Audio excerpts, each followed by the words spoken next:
पूरे देश में एक भी स्थायी नदी या प्राकृतिक झील नहीं है। इतना ही नहीं, यहाँ कोई असली जंगल भी नहीं बचा। सारा पानी समंदर के खारे पानी को साफ करके या फिर बारिश से मिलता है। एरिया में ये देश इतना छोटा है कि हमारे देश भारत का पुडुचेरी इसके बराबर है। यहाँ जनसंख्या घनत्व काफी ज्यादा है। अक्सर बाजारों में, गलियों में यहाँ भीड़ रहती है। यहाँ की महिलाओं को पार्टी करने का बहुत शौक है। अगर इन्हें कोई कॉफी या ड्रिंक के लिए पूछे तो ये फौरन उसके साथ जाने को तैयार हो जाती हैं। यहाँ के लोगों को पक्षियों का शिकार करने में बहुत मजा आता है। जो हजारों किलोमीटर का सफर तय करके यहाँ पर पहुँचते हैं, उन्हें भी ये नहीं छोड़ते। पर अब पक्षियों के शिकार पर यहाँ की सरकार सख्ती कर रही है।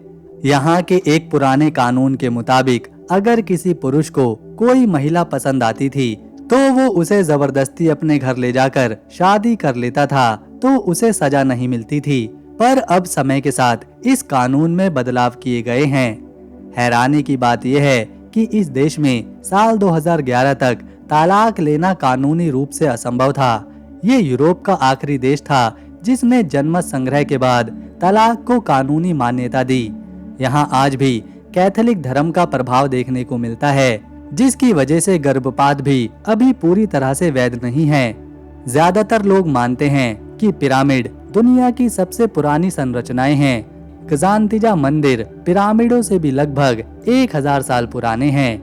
ये दुनिया के सबसे पुराने फ्री स्टैंडिंग पत्थर के ढांचे माने जाते हैं। ये एक आइलैंड देश है जो आकार में बहुत छोटा है, समंदर से घिरा है। इसीलिए जो यहाँ के नागरिक हैं, उनमें से केवल 60,000 ही ऐसे लोग हैं जो अपने देश में परमानेंट रहते हैं। बाकी के सारे लोग दूसरे यूरोपीय देशों में रहने चले गए हैं। और आप जो लोग यहाँ पर देख रहे हैं, उनमें से ज्यादातर सैलानी हैं जो अक्सर यहाँ घूमने आते रहते हैं। इसमें ऐसे लोग काफी ज्यादा हैं जो केवल मौज मस्ती और अपनी छुट्टियां बिताने यूरोप के बाकी देशों से यहाँ पर पहुँचते हैं। यहाँ की गलियों में आपको एक खास चीज दिखेगी, कलरफुल लकड़ी की बालकनियां। पुराने समय में ये इसलिए बनाई गई थी ताकि घर की महिलाएं बाहर की दुनिया देख सकें, लेकिन बाहर वाले उन्हें ना देख पाएं। ये एक तरह का पर्दे वाला सिस्टम था जिसे लकड़ी और कांच से बनाया गया था। गेम ऑफ थ्रोन्स का पहला सीजन, ग्लैडिएटर, ट्रॉय और जोरासिक वर्ल्ड जैसी बड़ी फिल्मों की शूटिंग यहीं पर हुई है। यहाँ पॉप आई फिल्मों के लिए पूरा का पूरा गांव बनाया गया था, जो आज भी वैसे ही खड़ा है। यहाँ एक खास तरह की छिपकली रहती है जिसे फिलफोला वॉल लिजार्ड कहते हैं। ये दुनिया में सिर्फ इसी देश के एक छोटे से टापू फिलफला पर देखने को मिलती है और कहीं भी नहीं। दोस्तों, ये छोटा, शांत और अनोखा देश है माल्टा।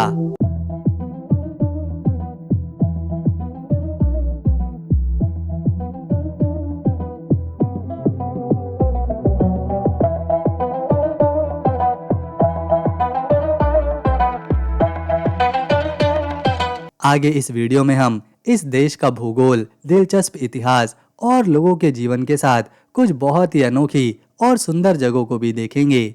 लेकिन उससे पहले आपका एक प्यारा सा लाइक हमारी मेहनत को कामयाब बनाएगा। ये है माल्टा। ये है माल्टा। नक्शे पर देखें तो ये देश भूमध्य सागर में इटली के दक्षिण में सिसिली और उत्तरी अफ्रीका के बीच बसा है।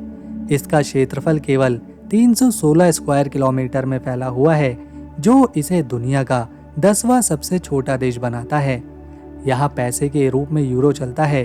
भारत के 100 रुपए यहाँ के 1 यूरो के बराबर हैं। इस देश को करीब से जानने के लिए हमें इसकी राजधानी को देखना होगा, जो है वैलेटा।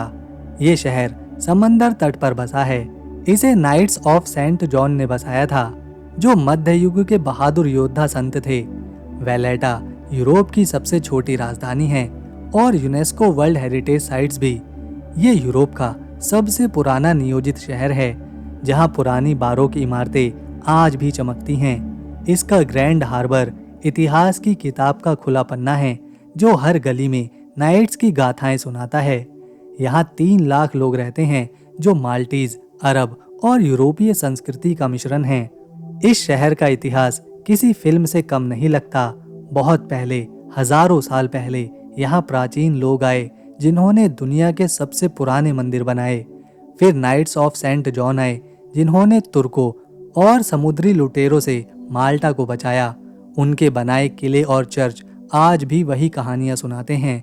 बाद में ब्रिटिश शासन आया और माल्टा ने आज़ादी की लड़ाई लड़ी। दूसरे विश्व युद्ध में माल्टा ने ब्रिटिश बेड़े की रक्षा करी, जिसके लिए इसे जॉर्ज क्रॉस मिला। आज माल्टा यूरोपीय संघ का हिस्सा है। यहाँ के लोग माल्टीज और अंग्रेजी बोलते हैं और अपनी संस्कृति पर गर्व करते हैं। वेलेटा में जिंदगी रंगों से भरी हुई है।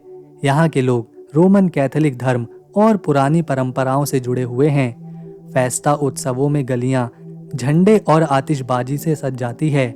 माल्टीज खाना तो बस दिल में बस जाता है। पास्टीजी, जो पफ पेस्ट्री में रिकोटा या मटर से भरा होता है। इसके अलावा यहाँ के लोग रैबिट स्टू भी बहुत चाव से खाते हैं। यहाँ के लोग इतने दोस्ताना हैं कि आप उनके साथ चाय पीते हुए घंटों बातें कर सकते हैं। बाजारों में रौनक, त्योहारों में बैंड संगीत और नाइट लाइफ में चमक देखने लायक है। ये शहर कभी नहीं सोता और यहाँ का हर कोना एक नई कहानी सुनाता है। माल्टा में कोई नदी या झील नहीं, तो पीने का पानी समंदर से बनाया जाता है। रिवर्स ऑस्मोसिस तकनीक से समंदर का खारा पानी साफ होता है। ये इतना छोटा देश है, फिर भी इतनी बड़ी तकनीक का इस्तेमाल करता है। माल्टा का कॉमिनो द्वीप इतना छोटा है कि यहाँ सिर्फ 3 लोग रहते हैं, फिर भी इसका ब्लू लगून दुनिया भर के पर्यटकों को खींच लाता है। यहाँ लोग देश विदेश से अपना हनीमून मनाने आते हैं। माल्टा सिर्फ 316 स्क्वायर किलोमीटर में फैला है, लेकिन यहाँ 68 गांव और शहर हैं। हर 2 स्क्वायर किलोमीटर में एक नया गांव आपको देखने को मिलेगा। यहाँ हर कोई एक दूसरे को जानता है। ये है मदीना, माल्टा का पुराना दिल। इसे साइलेंट सिटी कहते हैं। ये पुरानी राजधानी ऊंची ऊंची दीवारों से घिरी है। यहाँ की संकरी गलियां और सेंट पॉल्स कैथेड्रल आपको मध्य युग में लेकर जाएगा। यूनेस्को साइट होने के नाते ये सिर्फ 300 लोगों का घर है। बास्तियोन्स से माल्टा के हरे भरे गांव और समंदर का गजब का नज़ारा दिखाई पड़ता है। पर्यटक यहाँ शांति और फोटोग्राफी के लिए आते हैं। सूर्यास्त के समय पुरानी इमारतें सुनहरी रोशनी में नहाती हैं। ये है वेलाटा का सबसे मशहूर किला, सेंट एल्मो फोर्ट। इसे नाइट्स ऑफ सेंट जॉन ने बनवाया था। इसका मकसद था तुर्कों और समुद्री लुटेरों से माल्टा को बचाने का।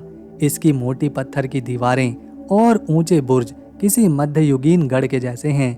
ये किला उस जंग का गवाह है जब नाइट्स ने तुर्कों को हराया था। इसका मुख्य बुर्ज 30 मीटर ऊंचा है, जहां से ग्रैंड हार्बर का गजब का नज़ारा दिखता है। ये यूनेस्को साइट्स का भी हिस्सा है। पर्यटक यहाँ इतिहास में खो जाते हैं और सूर्यास्त के समय समंदर का दृश्य जादुई लगता है। माल्टा के गगनतीजा और हाल साफ लिएनी मंदिर 5500 साल पुराने हैं, जो मिस्र के पिरामिड और स्टोन हेज से भी पुराने हैं। चौंकाने वाली बात है कि ये मंदिर प्राचीन लोगों ने बनाए थे, जिनके बारे में आज भी ज्यादा किसी को नहीं पता। आपको जानकर गर्व होगा कि ये मंदिर हमारी हड़प्पा सभ्यता जितने पुराने हैं। माल्टा में ना कोई जंगल है, ना नदी है, ना पहाड़, सिर्फ चट्टानी तट और नीला समंदर। फिर भी यहाँ की सुंदरता ब्लू लगून और गोजो के समुद्र तटों में बिखरी हुई है। ये है सेंट जॉन्स को कैथेड्रल, माल्टा का आध्यात्मिक खजाना। इसे नाइट्स ने बनवाया था। इसका बारोक डिजाइन और मशहूर पेंटर कारवागियो की पेंटिंग्स आपको मंत्रमुग्ध कर देंगी। ये नाइट्स का मुख्य पूजा का स्थल था। इसकी सोने की सजावट और संगमरमर के फर्श इतिहास की शान को दिखाते हैं। पर्यटक यहाँ शांति और कला को देखने आते हैं। ये भी यूनेस्को की साइट्स का हिस्सा है और इसकी दीवारें नाइट्स की बहादुरी की कहानियां सुनाती हैं। ये है ब्लू लगून, कॉमिनो द्वीप का नीला जादू। नीले हरे पानी और सफेद रेत वाला ये लगून स्वर्ग से कम नहीं है। ये माल्टा और गोजो के बीच है। यहाँ सिर्फ 3 लोग रहते हैं। स्नॉर्केलिंग और स्विमिंग के लिए ये जगह एकदम सही है। पानी इतना साफ है कि समंदर की तलहटी तक चमकती हैं। पर्यटक यहाँ बोट टूर और सूर्यास्त का मजा लेने आते हैं। ये है गोजो द्वीप, माल्टा का हरा भरा स्वर्ग। फेरी से बस 25 मिनट की दूरी पर बसा ये द्वीप शांति का ठिकाना है। यहाँ गगनतीजा मंदिर हैं जो दुनिया के सबसे पुराने ढांचे हैं। रामला बे का लाल रेत वाला समंदर तट और इनलैंड सी जो समंदर से जुड़ा एक पुल है, प्रकृति का अनोखा कमाल है। पर्यटक यहाँ साइकिलिंग, डाइविंग और ताज़ा समुद्री खाने का स्वाद लेते हैं। गोजो के गांव में माल्टी जिंदगी सांस लेती है और यहाँ की गलियों में स्थानीय खाने की खुशबू बिखरती है। ये है मार्सक श्लोक, माल्टा का रंगीन मछुआरा गांव। यहाँ की खाड़ी में रंग बिरंगी लूजू नावें तैरती हैं, जिनके नेत्र चिन माल्टीज परंपरा का हिस्सा है। हर रविवार को यहाँ मछली बाजार लगता है, जहाँ ताज़ा समुद्री भोजन और हस्तशिल्प एक साथ मिलते हैं। पास का सेंट पीटर्स पूल एक प्राकृतिक स्विमिंग पूल है जो डाइविंग के लिए जाना जाता है। यहाँ का लैम्पुकी यानी मछली का व्यंजन हर किसी को पसंद आता है। पर्यटक यहाँ सूर्यास्त को देखते हैं, माल्टी संस्कृति का मजा लेते हैं। माल्टा की ग्लास मेकिंग अपने आप में जादू है। यहाँ का मदीना ग्लास हजारों साल पुरानी कला है। हस्तशिल्पी रंग बिरंगे कांच से बने फूलदान, मूर्तियाँ और ये लोग गहने बनाते हैं जो समंदर की नीली चमक को अपने अंदर समेटे हुए हैं। मदीना और ताकाली के वर्कशॉप में आप इसे बनते देख सकते हैं। पर्यटक यहाँ स्मृति चिन्ह खरीदते हैं। ये कला माल्टा की संस्कृति का चमकता सितारा है और इसे देखकर लगता है जैसे समंदर का रंग कांच में उतर आया हो। ये है पोपाय विलेज, माल्टा का वो जादुई गांव है ये जो समंदर के किनारे बसा है। ये कोई आम गांव नहीं, बल्कि 1980 की मशहूर फिल्म पोपाय का सेट है, जिसमें रॉबिन विलियमसन ने पोपाय द सेलर मैन का किरदार निभाया था। इसका इतिहास बड़ा रोमांचक है। जून 1979 में 165 लोगों की टीम ने 7 महीने में इस गांव को बनाया था। लकड़ियां नीदरलैंड से और छतों के लिए शिंगल्स कनाडा से मंगाए गए थे। 8 टन कीले और 2000 गैलन पेंट लगा था।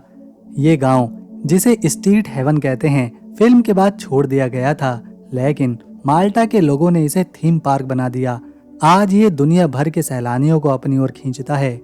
इस गांव की सुंदरता लाजवाब है।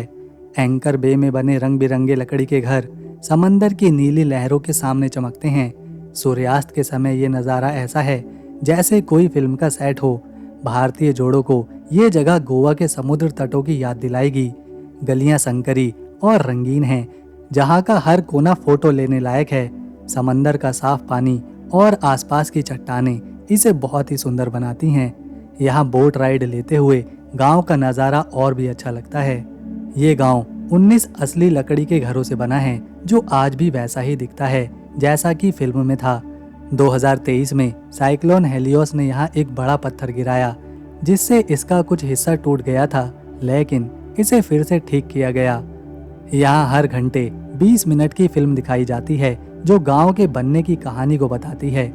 यहाँ का मिनी गोल्फ कोर्स पोपाई की थीम पर है, जो बच्चों को और बड़ों को खूब पसंद आता है। गांव में सिल्वर स्मिथ डेमो होता है, जहां आप कारीगरों को गहने बनाते हुए देख सकते हैं। तो दोस्तों, अगर आपको हमारी ये वीडियो इन्फॉर्मेशन और मेहनत अच्छी लगी तो इस वीडियो को एक लाइक दें, शेयर करें और चैनल को सब्सक्राइब कर बेल आइकन ज़रूर दबाएं ताकि आने वाली वीडियो मिस ना हो। हम मिलेंगे अगली बार एक और नए देश की जानकारी के साथ। तब तक के लिए नमस्कार, अपना ख्याल रखें।